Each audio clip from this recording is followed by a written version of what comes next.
오늘 말씀의 제목은 그 간청함으로라는 제목으로 하나님 말씀 보겠습니다. 우리가 지금 11장을 보고 있는데요. 이 11장, 누가복음 11장은 예수님의 제자 중에 하나가 예수님께 나와서 세례 요한이 자기 제자들에게 기도를 가르쳐 준 것 같이 우리에게도 기도를 가르쳐 주십시오라는 것으로 11장이 시작돼서 예수님께서 어떤 기도를 가르쳐 주시죠?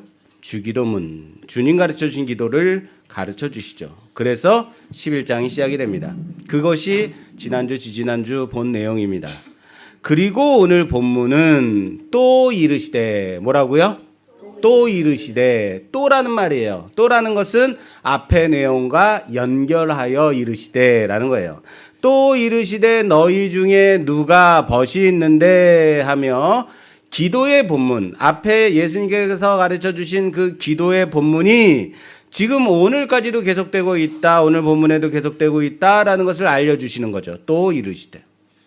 특별히 간청하는 기도에 대해, 간청하는 기도의 그 대표적인 예로 인용되는 본문이 오늘 말씀과 불의한 재판관의 비유의 이 두 본문이 간청하는 기도의 대표적인 예죠. 언제나 우리는 간청해서 하나님께 부르짖어서 매달려서 될 때까지 기도해서 끝내 기도의 응답을 이루어야 된다라고 말할 때 가져오는 본문이 이 두 본문입니다. 그런데 여러분, 오늘 제가 설교를 시작하자마자 설교에 스포를 하겠습니다. 스포일러를 먼저 하자면 이 두 비유는 간청하는 기도로 잘못 해석되는 대표적인 비유들이다라는 것을 아셔야 돼요. 그래서 오늘 설교를 잘 정신 바짝 차리고 들어야만 이해할 수 있습니다. 이것이 지금 간청하는 비유가 아니란 말이야? 아니라고요. 보시라고요. 자, 비유의 내용은 이렇습니다. 이스라엘은 낮에 너무 뜨겁단 말이에요. 더운 것을 넘어서 너무 뜨겁기 때문에 중동 지역은 사람들은 낮에 이동하지 않는다고 합니다. 해질 무렵에 이동해서 출발해서 저녁 늦게 도착하는 목적지에 도착하는 경우가 허다하다고 합니다. 오늘 비유에는 세 사람이 나옵니다. 이 사람의 이름들은 나오지 않기 때문에 갑돌이, 을돌이, 병돌이라고 하겠습니다. 갑, 을, 병, 세 친구가 나옵니다. 갑과 을은 서로 친구간인 것 같고요. 또 을과 병이 또 이웃에 사는 다른 그룹의 친구인 것으로 보입니다. 갑과 을, 그리고 을과 병. 자, 우선 갑이 을의 집에 밤 늦게 도착했어요. 왜? 늦게 출발했으니까. 밤 늦게 도착해서 을의 집에 도착했는데 을의 집에는 갑에게 줄 먹을거리가 하나도 없더라라는 겁니다. 가난한 집이죠. 떡 세 덩이라는 말은요, 한 끼 음식을 말합니다. 밥 한 그릇, 밥 한 숟갈 이렇게 말하죠, 우리. 이것이 한 끼에 먹는 양이라고 합니다. 떡 세 덩이. 그것도 없더라. 무슨 말이에요? 햇반도 없더라라는 겁니다. 그냥 친구에게 야, 먹을 게 없어, 그냥 자자라고 해도 되겠지만 을은 저녁도 못 먹은 친구 갑을 위해서 떡을 구하러 다른 친구에게 갑니다. 동네 친구에게 갑니다. 왜 갔을까요? 친구니까. 그래서 을이 자신의 다른 친구인 병의 집에 갑니다. 그래서 먹을 것을 구합니다. 그런데 여기 병의 집도 가난하기는 마찬가지인 것 같습니다. 왜요? 한 방에 아내와 아이들이 함께 누웠다라고 말하죠. 아이들이 함께 누웠다라고 말해요. 한 방에. 그래도 가족이 먹고 남은 떡은 있는 것처럼 보입니다. 을이 병에게 떡 3덩이만 구워달라라고 말합니다. 그러자 병은 떡이 없어라고 말하는 것이 아니라 뭐라고 말해요? 나를 괴롭게 하지 말게나라고 말합니다. 왜 괴롭히는 거예요? 이미 밤이 늦었고 아내도 아이들도 함께 다 잠들었기 때문이다라고 말합니다. 을에게 떡을 찾아주기 위해서는 병이 일어나서 불을 켜고 아내를 깨워서 여보, 아까 우리가 먹다 남은 저녁으로 먹다 남은 떡덩이를 어디다 뒀어? 라고 물어봐야 되고, 그러면은 도끼 눈을 뜨고 쳐다볼 테고, 물어봐서 여기 있어요. 그러면 이리저리 찾다가 보면 잠들었던 토끼 같은 아이들이 깨어서 뭐야 나도 놀아 그럴 테고요. 그리고 떡을 주고 친구를 보내고 나면 아이들은 아빠 친구는 예의가 없어. 아빠 친구는 다 그래. 왜 그래? 라고 말할 테고, 사랑하는 아내는 도끼 눈을 도끼 눈을 뜨고 쳐다보면서 뭐 하는 거야 하고 째려볼 테고, 분명히 괴롭게 하지 말라라는 이유가 있죠. 자, 그런데 여러분 보세요. 비유를 잘 읽어보게 되면 을과 병이 친구라면 괴롭게 하지 말아야 된다라고 말하는 건가요? 아니면 그래서 떡을 준다는 겁니까? 안 준다는 겁니까? 그러니까 비유를 잘 보시란 말이에요. 예수님이 주신 제 설명을 듣지 말고 비유에서 이런 반응이 나올 줄 몰랐어요. 자, 비유에서 본문에서 그래서 예수님은 떡을 준다는 거예요? 안 준다는 거예요? 생각이 없는 거예요. 떡을 준다는 거예요? 안 준다는 거예요? 안 준다는 게 아닙니다. 준다는 겁니다. 친구면 준다. 그래야 친구다라고 말하는 거예요. 친구라면 밤이 늦든 식구들이 다 잠들었든 물어나고 귀찮아도 일어나 떡을 주는 것이 친구다라고 말하는 거예요. 그런데 8절에 보니까 내가 너희에게 말하노니 비록 벗됨으로 인하여서는 일어나서 주지 않을지라도 그 간청함을 인하여 일어나 그 요구대로 주리라 라고 말씀하고 있단 말이에요. 만약에 친구라면 당연히 줘야 된다. 그렇지만 친구가 별로 어젯밤에 싸웠는지 모르지만 그래서 안 줄지라도 무엇 때문에 준다? 간청함 때문에 준다라고 말씀하고 있어요. 자, 이 말씀은 병이 을과 친구라면 당연히 일어나서 주어야 되는 것이 마땅하다. 그러나 만약에 친구라는 이유로는 들어주지 않는다 할지라도 을의 그 간청함으로는 들어준다라는 말씀으로 보입니다. 간청이라는 것은 무슨 말이에요? 간청하다, 졸라대다, 매달리다, 끈질기게 하다, 간청이에요. 그런 의미를 가지고 있어요. 자, 여기까지 보면 오늘 이 비유는 간청 기도가 맞습니다. 끈질기게 매달리면 될 때까지 기도하면 하나님 아버지도 들어주신다. 맞아요.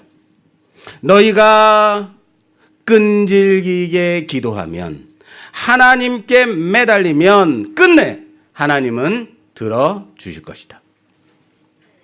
자, 여기 간청하다라는 헬라어 아나테이아라는 단어입니다. 뭐라고요? 아나테이아. 예. 바로 까먹으셔도 됩니다. 의미는 졸라대다 뿐만 아니라 부끄러움을 모르다, 수치를 모르다라는 의미를 가지고 있습니다.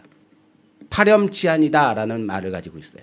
그러므로 을이 병에게 수치를 모르고 부끄러움을 무릅쓰고 파렴치하게 매달리면으로 보게 되면 떡을 준다 안 준다? 준다의 의미가 맞습니다. 다시요. 을이 병에게 부끄러움을 모르고 밤 늦은 시간에도 파렴치하게 매달리면 떡을 준다 안 준다? 준다가 맞습니다. 간청 기도를 해석하는 입장에서는 이 아나떼이아, 간청하다라는 아나떼이아를 이 떡을 구하러 온 의리 병에게 아나떼이아 했다라고 해석하는 겁니다. 그러나 이 아나떼이아를, 간청하다를 병에게 붙여서 해석하게 되면 해석이 완전히 달라지게 돼요. 자, 보세요.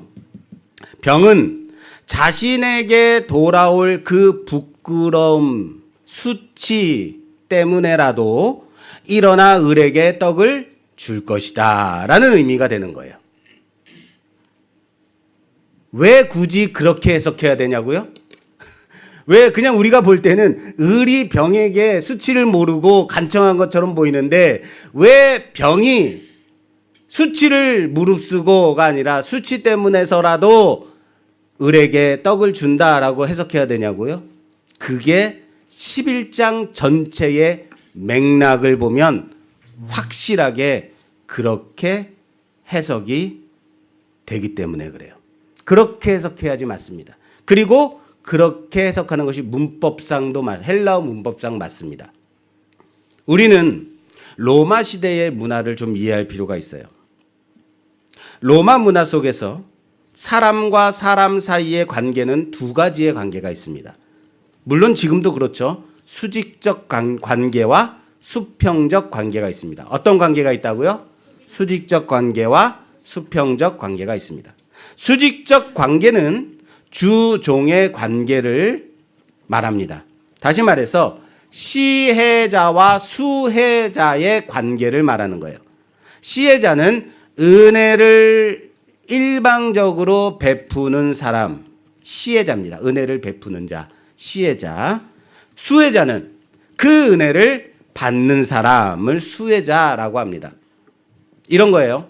누군가가 나에게 아주 큰 선물을 주었어요. 나에게 엄청나게 큰 선물을 주었어요. 그 선물을 받는 입장이면 나는 은혜를 입은 자죠. 수혜자가 되는 거예요. 다시 말해서 주종 관계에서 나는 주입니까? 종입니까? 종이 되는 거예요. 종의 관계가 되는 겁니다. 만약 종의 입장이 내가 싫다면 난 종 싫어요. 난 주 할 거예요. 라고 한다면 어떻게 하면 되겠어요? 내가 받은 선물보다 더 큰 선물을 되는 거예요. 예를 들면 어떤 사람이 나에게 9평짜리 아파트를 줬어요. 어떻겠습니까? 그럼 여러분 너무 좋겠죠. 근데 나는 당신한테 귀속되기 싫어요. 그러면 그 사람한테 30평짜리 아파트를 줘버리는 거야. 와, 그럼 내가 주가 되는 거예요. 무슨 말인지 이해되시죠? 그런 관계예요. 주종 관계는. 그럼 내가 시혜자가 되는 겁니다. 그게 수직적 관계에서는 언제나 그래요. 그런데 내가 받은 선물과 동등한 선물을 그에게 준다면 그것은 수직적 관계에서 수평적 관계가 되는 겁니다. 자, 생각하세요. 내가 9평짜리 아파트를 받았더니 그래? 나도 9평짜리 너한테 줄게 하고 아파트를 주면 뭐예요? 이제는 수직적이 아니라 똑같은 관계, 수평적 관계가 되는 거예요. 이것을 당시 문화 속에서는 친구의 관계라고 합니다. 무슨 관계라고요? 친구의 관계예요. 친구의 관계는 모든 것을 공유하는 관계입니다. 서로 간에 아낌없이 주는 관계가 친구인 겁니다. 지금 우리가 생각하는 친구보다 어때요? 더 많은 것을 공유해요. 굉장히 이상적이고 낭만적인 관계죠. 그런데 여러분, 로마 시대의 문화 속에서의 수평적 관계인 친구 관계는 매우 계산된 관계라는 거예요. 그냥 모든 것을 그냥 아낌없이 주는 관계가 친구 관계가 아니고요. 계산적인 관계라고요. 왜요? 내가 선물을 받았으면 나도 꼭 선물을 줘야만 해야 돼. 이번 추석 선물로 배를 한 박스 받았어요. 그럼 나도 그 사람에게 뭘 줘야 돼요? 사과 한 박스 줘야 돼요. 배를 받았는데 내가 아무것도 주지 않아. 그럼 뭐예요? 수평적 관계가 수평적 친구 관계가 아닌 거예요. 깨진 거예요. 수직적 관계로 바뀌는 거예요. 상호성과 보상의 원리가 철저하게 지켜진 시대, 로마 시대란 말이에요. 내 친구가 내게 베풀면 나도 그에게 그만큼 반드시 베풀어야만 하는 관계. 이게 친구 관계. 이건 내가 베풀어도 되고 베풀지 않아도 되고 아니고 선택의 문제가 아니라 의무라고요. 의무. 자, 이런 관계를 존속시키기 위해서 존속할 수 있는 이유가 뭐냐면 바로 명예와 수치 때문입니다. 이 관계를 존속시키는 것은 명예로운 일이에요. 근데 이 관계를 존속시키지 못하면 나는 수치를 얻게 되는 거예요. 우리나라 정치인들이 아무렇지도 않게 거짓말을 밥 먹듯이 하죠. 아침에도 거짓말하고 점심에도 거짓말하고 저녁에도 거짓말하고. 제가 정치인을 비하하는 건가요? 그 거짓말이 정작 드러났을 때도 얼굴에 철판 깔고 뻔뻔하게 하더라라는 거예요. 이것은 우리는 이럴 때 우리는 뭐라고 말해요? 수치를 모른다라고 말해요. 옆에 계신 분 쳐다보죠. 어떻게 수치 좀 아시는 것 같나요? 예, 수치 좀 아세요 하고 옆 사람하고 인사하죠. 왜 안 하시는 거예요? 수치를 모르세요? 서양의 문화는 특별히 로마 시대의 문화 속에서의 명예는 바로 생명과 같은 거예요. 명예를 잃는 것은 생명을 잃는 거예요. 수치를 당할 바에는 죽음을 선택하는 게 바로 서양의 문화입니다. 당시 문화 속에서 인생의 가장 실패자는 무엇이냐면 부끄러운 사람, 수치로운 사람, 수치를 입은 사람. 부끄러운 사람은 바로 비참한 처지에 놓인 사람을 말하는 겁니다. 만약 어떤 사람이 친구의 의무를 지키지 않는다면 어떤 사람이 되는 거예요? 부끄러운 사람이 되는 거예요. 수치스러운 사람이 되는 겁니다. 자, 이제 오늘 비유로 돌아와서 보겠어요. 오늘 비유로 와서 본다면 밤에 갑자기 친구가 을에게 찾아왔습니다. 그의 집에는 줄 것이 하나도 없었습니다. 그래서 야, 오늘 먹을 게 없으니까 그냥 쳐자 라고 말하면 뭐예요? 을이 부끄러운 사람이 되는 거예요. 친구의 의무를 다하지 않은 사람. 그래서 을이 굳이 병에게 가서 떡을 구워달라고 말하는 거예요. 을이 병에게 가서 떡을 구합니다. 그런데 병이 떡을 주지 않는다. 그러면 어떻게 되는 거예요? 다음날 모든 동네에 이것이 알려져서 병은 파렴치한 수치를 모르는 사람, 부끄러운 사람이 되는 거예요. 이해되세요? 무슨 말인지? 오늘 이 비유의 바른 해석은 귀찮아서 다급한 친구의 청을 외면한다면 친구의 의무를 외면하는 것은 뻔뻔한 부끄러운 사람이 되기 때문에 일어나서 떡을 줄 수밖에 없다라는 해석인 겁니다. 자, 이 비유의 전제는 갑과 을과 병이 친구라는 겁니다. 친구라면 친구 아이가로 끝나면 안 돼요. 모든 것을 뭐 해야 돼요? 서로 간에 공유해야 되는 거예요. 의무를 지켜야 돼요. 친구라면 거절할 이유가 있다 없다? 없다. 친구라면 밤늦게 와서 떡을 달라고 하면 어떻게 해야 된다? 줘야만 한다라는 거예요. 우리 같으면 야, 친구 안 해 그러겠지만 당시 문화 속에서는 상상도 못하는.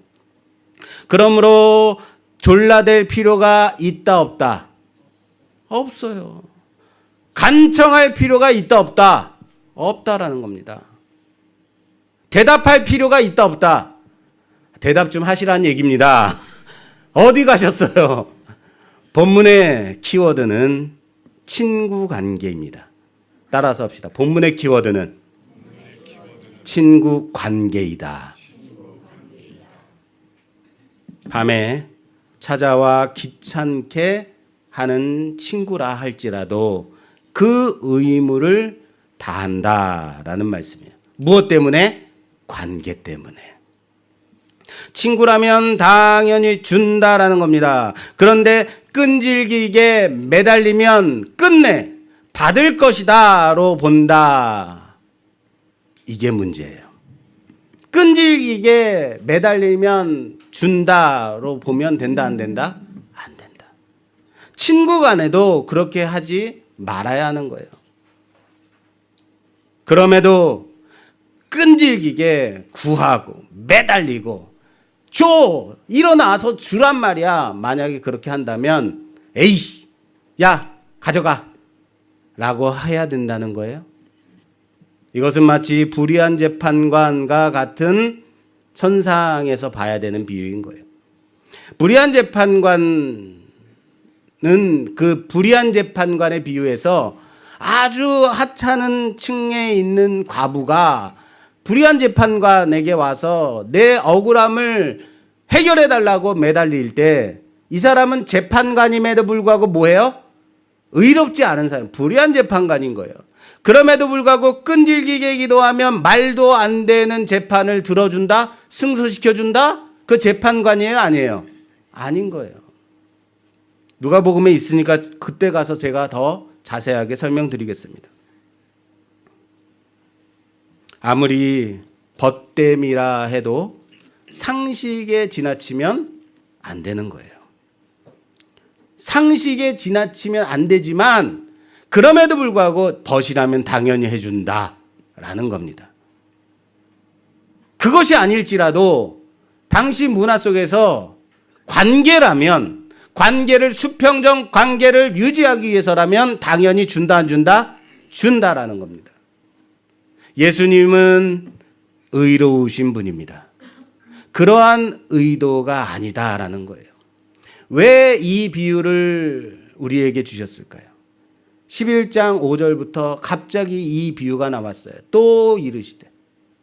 왜 이 비유를 11장에서 바로 주셨을까? 내가 원하는 것 친구를 괴롭히고 하나님 아버지를 괴롭히고 매달리고라도 그렇게 해서라도 끝내 받아내는 것, 그것이 간청기도다? 그게 아니라는 겁니다. 우리가 아는 건 유치원에서 다 배웠다라는 말이 있어요. 아이들이 자라면서 학교 가서 공부를 하는데 공부하는 방법을 가르치는 거예요. 공부를 시키어서 공부는 이렇게 하는 거야 라고 공부의 스킬, 기술을 배우는 겁니다. 자, 그러면 공부를 가르쳤어요. 공부는 이렇게 하는 거야 하고 학교에서 가르쳤어요. 그럼 다 공부를 잘하던가요? 공부를 잘하는 애가 있고 공부를 못하는 애가 있어요. 공부해라고 하면 먼저 주변 정리하고 책상을 싹 깨끗하게 치우고 나는 책상이 깨끗해야 공부가 잘 돼요 이라는 학생이 있어요. 주변 정리하고 쓰레기통 비우고 책들 싹 정리해 놓고 걸레질 싹 한 다음에 한참 이래저래 청소하고 정리하고 공부할 책들 싹 갖다 놓은 다음에 한참 했으니까 뭐야 출출해. 그래서 라면 끓여 먹고 그리고 힘들어서 쳐자. 이런 학생이 있어요. 정말로 공부하는 학생이라면요. 공부 잘하는 학생은 공부해야지 하면 바로 책 피는 거예요. 공부 잘해 아멘 하셨어요 혹시? 공부 잘하는 학생은 바로 공부해야지 하면 자리에 앉아서 공부하는 학생이에요. 주변이 어지럽든 지저분하든 시끄럽든 상관없이 책상에 앉아서 공부 집중하는 학생이 공부 잘하는 학생인 거예요. 딸이 온라인으로 영어 공부를 해요. 집에서 방에 들어가서 문 닫고 방에 들어가요. 그러면 희한하게 강아지들은 문이 닫혀 있는 꼬라지를 못 봐요. 바깥에서 긁어대고 두드려라 그러면 열릴지에다 뭐 하고 긁어대고 그럼 끝내 열어줘요. 공부하는데 난리예요. 토요일 날 아침에 아내와 제가 교회 주일 준비하러 이제 나오는데 딸이 같이 나가요. 왜 나와? 집에서 공부하지. 너밖에 없어 집에. 혼자서 공부하면 되지. 그랬더니 아니요 도서관 간대요. 왜? 그랬더니 강아지들이 괴롭혀서 못한대요. 집중이 안 된다는 거예요. 제자 중에 하나가 기도를 가르쳐 달라고 예수님께 말씀드렸습니다. 그래서 예수님께서 기도를 가르쳐 주셨습니다. 기도를 가르쳐 주셨다고요. 그렇게 기도를 우리가 2주간 배웠습니다. 그래서 여러분들 기도하고 계십니까? 그렇게 2주 동안 주기도문을 배웠습니다. 여러분들 그래서 기도를 잘 하고 계십니까? 그렇게 기도를 배웠는데, 제자들이 기도를 배웠는데 기도가 안 되더라라는 겁니다. 그래서 예수님이 오늘 이렇게 간구하라라고 보여주시는 비유, 오늘 비운 거예요. 쉽게 설명하기 위해서 주시는 겁니다. 그런데 쉽지 않더라. 기도는 그냥 기도해야 되는 겁니다. 기도해야지. 그러면 나는 조용히 음악을 틀고 무릎을, 방석은 푹신한 방석으로, 강아지들은 오지 말아야 되고, 조명은 아주 은은한 조명이 흐르고, 또 아로마 향기가, 이런 거 따지면 기도가 돼야 안 돼요? 안 돼요. 기도해야지 하면 뭐예요? 엎드리는 거예요. 무엇을 위해서 기도하지? 생각할 필요 없어요. 하나님 앞에 엎드리는 거예요. 그게 기도하는 사람인 거예요. 누가 기도에 간절한지 아십니까? 누가 간절히 기도하는지 아십니까? 그렇죠. 절박한 사람. 간절한 사람이 간절히 기도하더라라는 거예요. 어쩌면 그래서 우리의 인생이 그렇게 간절한지 모르겠습니다. 여러분들의 인생이 그래서 간절한 건가요? 평안하기만 하면 도대체 기도하지 않더라.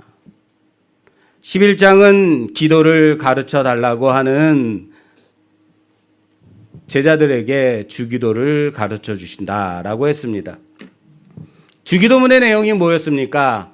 하나님에 대해서 그의 이름이 거룩히 여김을, 그의 나라가 이 땅에 임하기를, 그의 뜻이 이 땅에 이루어지기를, 사람을 위해서는, 우리를 위해서 기도할 때 일용할 양식을 위해서, 죄에 대해서 용서, 시험에 대해서 기도하라라고 우리에게 기도를, 우리 인생 가운데 정말로 기도해야 될 것, 기본적인 것을 가르쳐 주셨다고요. 그런데 자, 주기도문을 생각해 보세요. 주기도문에 들어주실 때까지 떼써야 된다, 매달려야 된다, 징징대야 된다, 그래야 들어주신다. 들어주실 때까지 매달리라 라고 기도를 가르쳐 주셨습니까? 기도에, 주기도문에 그런 내용이 있습니까? 그리고 오늘 이 비유로 이어지는 거예요. 주기도문을 가르쳐 주신 이후에 바로 또 이르시되 라고 말씀하는 거예요. 희한하죠? 그의 나라를 위해서 기도해. 아버지 하나님을 불러 그의 나라를, 그의 뜻을 위해서 기도해. 그러나 될 때까지 매달려야 돼, 징징대야 돼, 이렇게 말씀하고 있는 거예요. 이상하죠? 맥락이 안 맞아요. 주기도를 가르치신 주님이 하늘 아버지의 이름이 거룩히 여김을, 그 나라가 이 땅에 이루어지기를, 그 뜻이 이 땅에서도 이룬 바 되도록 기도하라라고 했는데, 갑자기 돌변해서 그러니까 떼쓰고 될 때까지 기도해야 된다라고 비유를 말씀하셨다면 무엇이 틀렸다? 맥락이 안 맞는 거예요. 물론 말을 하다가 맥락이 안 맞는 사람들이 있어요. 이 말했다 저 말했다. 내 가까운 데도 그런 사람이 있더라고요. 그런데 예수님이 말씀하시는 거예요. 그리고 이어서 나오는 말씀이 오늘 본문 말씀 9절부터입니다. 자, 9절 10절 봉독해 주시겠어요? 9절과 10절. 내가 또 너희에게 이르노니 구하라 그러면 너희에게 주실 것이요, 찾으라 그러면 찾아낼 것이요, 문을 두드리라 그러면 너희에게 열릴 것이니, 구하는 이마다 받을 것이요, 찾는 이는 찾아낼 것이요, 두드리는 이에게는 열릴 것이니라. 아멘. 아멘. 자, 따라서 합시다. 구하라 그러면 너희에게 주실 것이요, 찾으라 그러면 찾아낼 것이요, 문을 두드리라 그러면 너희에게 열릴 것이니. 자, 이 말씀이 여러분들은 정말 힘들게 구하면 진정으로 찾고 찾고 또 찾고 찾아낼 때까지 찾으면, 문이 부서질 때까지 두들겨대면 구하고 찾고 열려질 것이다. 그렇게 보이십니까? 그러니까 그렇게 될 때까지 두들겨대라로 보이십니까? 이 말씀이요. 구하라 그래야 하면 뭐한다? 주실 것이요. 찾아라 그러면 찾아낼 것이요. 두드리라 그러면 열릴 것이다. 구하는 이마다 받는다라는 거예요. 찾는 이는 찾는다. 두드리는 이에게 어떻게 된다? 열린다. 아닙니까? 그거죠. 받지 못하고 찾지 못하고 열려지지 않는 것은 무엇 때문이에요? 구하지 않고 찾지 않고 두드리지 하니까. 구하고 찾고 두드리면 받고 찾고 열린다라는 사실을 믿으시길 바랍니다. 떼쓰고 매달리라 라는 말씀이 아니라는 거예요. 그래도 동의하기 어렵습니까? 그래서 이젠 예수님은 친구의 관계에서 부모와 자식 간의 관계로 이 말씀을 설명을 이어가고 계신 거예요. 동의가 안 될까 봐. 부모와 자식 간의 바른 관계. 하나님과 우리의 그 관계. 그러므로 구하라, 찾으라, 두드리라. 그리하면 얻으리라. 열리리라. 구하고 찾고 두드리면 하나님은 해주신다. 우리가 간절해서가 아닙니다. 아버지와 자녀의 관계이기 때문인 거예요. 할렐루야. 아버지와 자녀의 관계. 아버지 등록금 내야 되니까 돈 좀 주세요. 그럼 안 돼. 왜요? 네가 구하는 게 자세가 틀려먹었어. 그래서 안 돼. 라는 부모가 있습니까? 아빠 피자 먹고 싶어요. 피자 사주세요. 안 돼. 왜요? 네가 구하는 게 성의가 없어. 떼쓰지 않아. 더 간절하게 붙잡고 늘어져야지 줄 거 아니야. 인생 그렇게 살면 안 돼. 라는 아버지가 있을까요? 그런 부모는 없어요. 하나님이 우리의 아버지가 되신다고요. 하나님은 우리의 간구를 들어주시는 아버지라고. 우리가 간절하기 때문이 아니라 하나님이 아버지이기 때문에. 우리는 자녀이기 때문이다라는 거예요. 그런데 한 가지 중요한 것이 있습니다. 좋은 부모는 자녀가 달라는 대로 다 주지 않는다. 도리어 가장 좋은 것으로 준다. 볼까요? 11절, 오늘 본문 11절, 12절에서 13절, 11절부터 13절까지 공독해 주세요. 너희 중에 아버지 된 자로서 누가 아들이 생선을 달라 하는데 생선 대신에 뱀을 주며 알을 달라 하는데 정갈을 주겠느냐. 너희가 악할지라도 좋은 것을 자식에게 줄 줄 알거든. 하물며 너희 하늘 아버지께서 구하는 자에게 성령을 주시지 않겠느냐 하시니라. 아멘. 여기서 하물며인 거예요. 하물며가 아니라 뭐라고요? 하물며. 하물며 하늘 아버지는 이라는 거예요. 그 예수님의 그 음성을 좀 들어주셨으면 좋겠어요. 자녀가 생선을 달라는데 아버지가 뱀을 주느냐, 알을 달라는데 전갈을 주는 아버지가 있겠느냐. 하물며 하늘 아버지는 성령을 주시지 않겠느냐. 할렐루야. 성령을 주시지 않겠느냐. 가장 좋은 것. 여기서 자녀가 구하는 건 뭐예요? 생선과 알입니다. 생선과 알을 주는 것은 구하는 것을 주는 거예요. 나쁜 것을 주는 건 뭐예요? 뱀과 전갈이에요. 이런 것을 주는 부모가 있겠느냐 없겠느냐? 없다. 그러나 하늘 아버지는 가장 좋은 것으로 주신다. 생선과 알 그 이상으로 주신다는 거예요. 무슨 말인지 이해되세요? 누가복음 15장에 가면 탕자의 비유가 나옵니다. 탕자의 비유는 뭐예요? 둘째 아들이 아버지의 생전에 자기의 몫에 해당하는 유산을 미리 받아다가 타국으로 떠나서 거기서 허랑방탕 다 써버려요. 모든 것을 다 날리고 남의 대지를 치며 먹을 것이 없어서 돼지가 먹는 쥐염 열매를 먹으면서 회개합니다. 돼지는 부정한 짐승이에요. 그런데 유대인이, 히브리인이 돼지를 친다는 건 완전 인생 막장에 있다라는 얘기예요. 말씀 볼게요. 누가복음 15장. 자, 이것을 기도의 관점으로 한번 봐보세요. 누가복음 15장 17절에서 19절. 봉독해 주세요. 이에 스스로 돌이켜 이르되 내 아버지에게는 양식이 풍족한 품꾼이 얼마나 많은가. 나는 여기서 주려 죽는구나.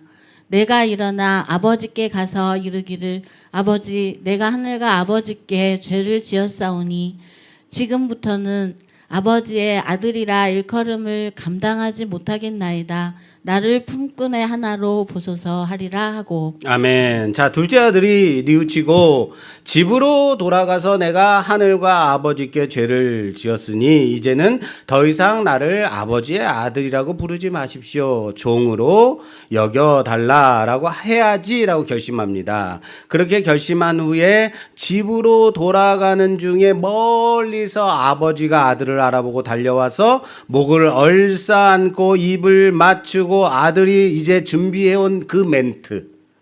하늘과 아버지 앞에 제가 죄를 지었으니까 이제는 하고 말을 하는 것은 아버지가 듣지도 않고 종들에게 말합니다. 옷을 갈아입히고 가락지를 끼워주고 신을 신기우고 잔치를 베풀라라고 명령합니다.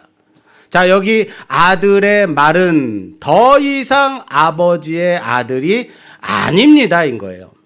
이젠 종으로 대해 주십시오라는 말입니다. 그리고 이것이 바로 그의 기도, 간구이죠. 아들의 간구는 뭐예요? 나를 종으로 여겨 주십시오. 그러나 아버지는 이 간구에는 들은 채도 하지 않고 아들에게 가장 좋은 것으로 옷을 입히고 가락지를 끼우고 신을 신기고 잔치를 베푸는 겁니다. 무슨 말인지 이해되세요? 아버지는 아들의 간구에 그대로 들어주시기보다 가장 좋은 것으로 주시더라. 할렐루야. 그게 아버지인 거예요. 가장 좋은 것으로 주심이 우리에게는 무엇이다? 성령이다. 아까 조미선 이사님 기도할 때 계속 성령만 말씀하셨어요. 얼마나 좋은 건지 아시는 거예요. 성령이면 됩니다. 할렐루야. 성령이라고요. 그랬더니 성령이라고요? 내 이럴 줄 알았어요. 에이, 항상 하나님은 나한테 내가 원하는 건 주시지 않아. 내가 원하는 거 꼭 안 들어주시더라. 내 수준에서 생각하지 마십시오.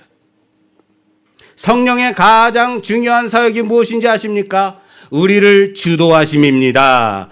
충만함입니다. 우리가 그의 자녀임을, 그 아버지와 자녀의 관계를 결속시키는, 회복시키는 그 관계를 발전시키는 분이 바로 성령입니다. 둘째 아들의 간구의 내용이 무엇이었다고요? 아버지의 종이 되겠습니다. 더 이상 아들이라 부르지 마십시오. 이젠 종으로 대해 주십시오. 예수님 이름으로 기도했습니다. 했단 말이에요. 그랬더니 아버지가 그래? 너의 구하는 기도를 내가 들어주마. 너는 이제 종이다 라고 하면요. 그게 아들에게 좋은 것으로 주는 아버지인가요?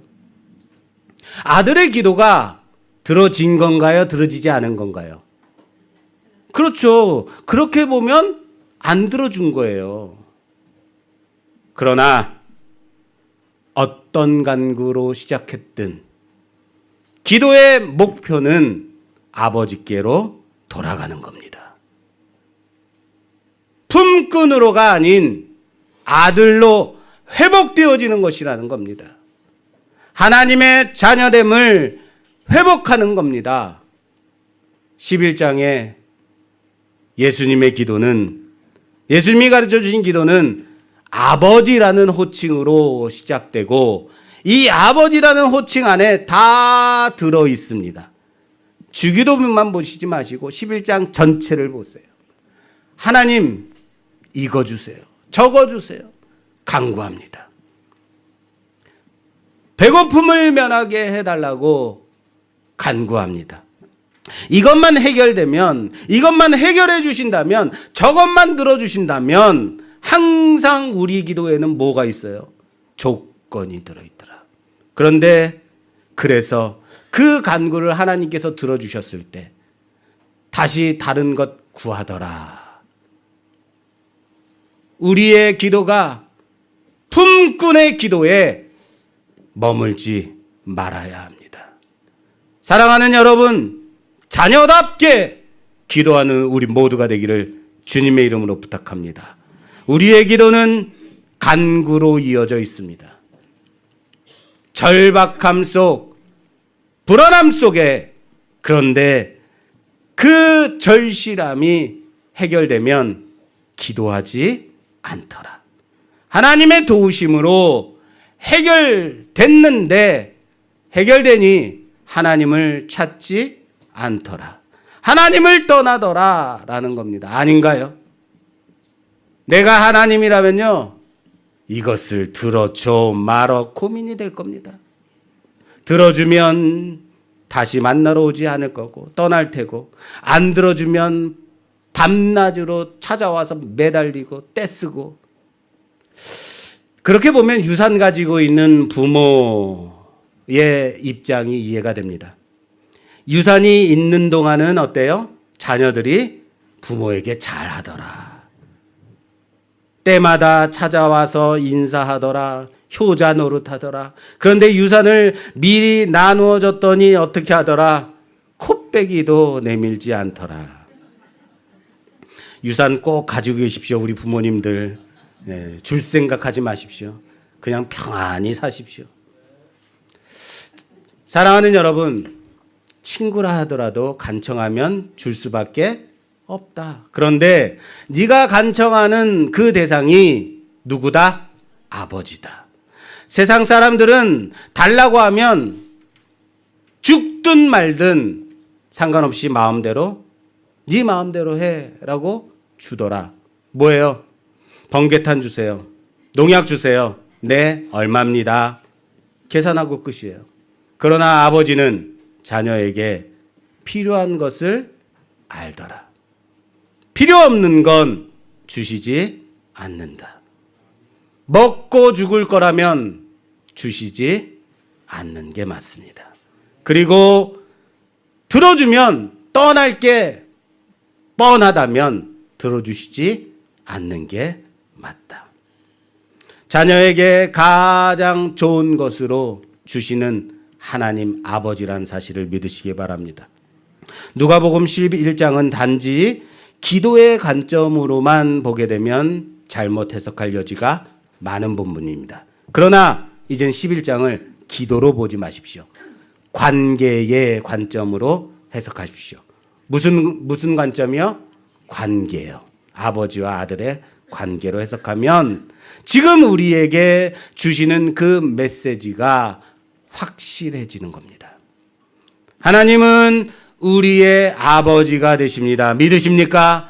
우리는 그의 자녀들입니다. 우리가 하나님을 아버지로 신뢰하고 그 이름을 거룩히 여기고 그 나라의 임함을, 그 뜻이 이루어짐을 소원한다면 그 이름이 나를 더욱 존귀케 할 것입니다.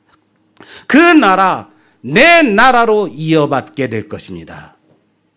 그 뜻을 나를 통해 이루어지는 놀라운 구원의 역사를 바라보게 될 것을 믿으시길 바랍니다. 이것을 위해서 우리는 구하고 찾고 두드리고, 그러면 가장 좋은 것으로 주시는 하나님 아버지의 온전한 관계의 회복이 이루어질 것을 믿으시길 바랍니다. 탈무드에 나오는 예와 한 가지를 설교 마무리로 하려고 합니다. 어느 존귀한 아버지의 아들이 아주 먼 길을 떠나게 됐습니다. 그런데 갑자기 아들이 떠났을 때 아버지가 죽게 됩니다. 그래서 유산을 줘야 하는데 그 아버지는 자신의 모든 재산을 종에게 줍니다. 그리고 종에게는 아들이 돌아왔을 때 딱 한 가지만 선택할 수 있다라고 전하라 유언을 남기고 숨을 거둡니다. 종은 아주 신났습니다. 그 많고 많은 모든 재산이 다 내 것이 되었기 때문입니다. 그래서 열심히 관리하고 지키고 보존합니다.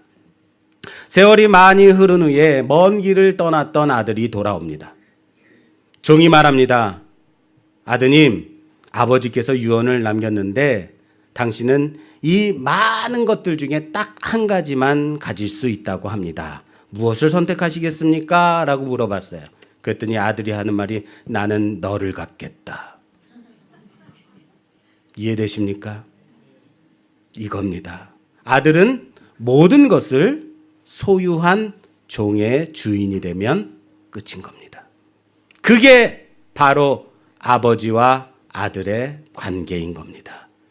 그 누구도 침해할 수 없는 모든 것을 소유할 수 있는 관계.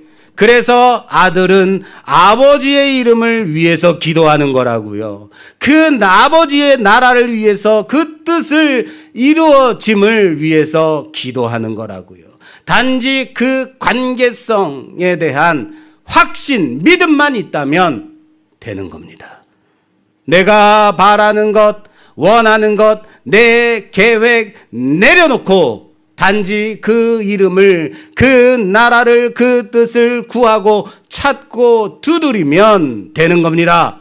그러면 내가 구하는 것 그 이상으로 내게 가장 좋은 것으로 채워주시는 그 하나님은 우리의 아버지가 되십니다. 이제 가서 그 아버지와 함께하는 우리가 되기를 바랍니다. 이젠 그 아버지와 자녀됨의 관계를 놓치지 마십시오. 이제는 자녀됨의 회복을 이루어 항상 주 안에 거하는 우리 모두가 되기를 주님의 이름으로 축원합니다. 축원합니다.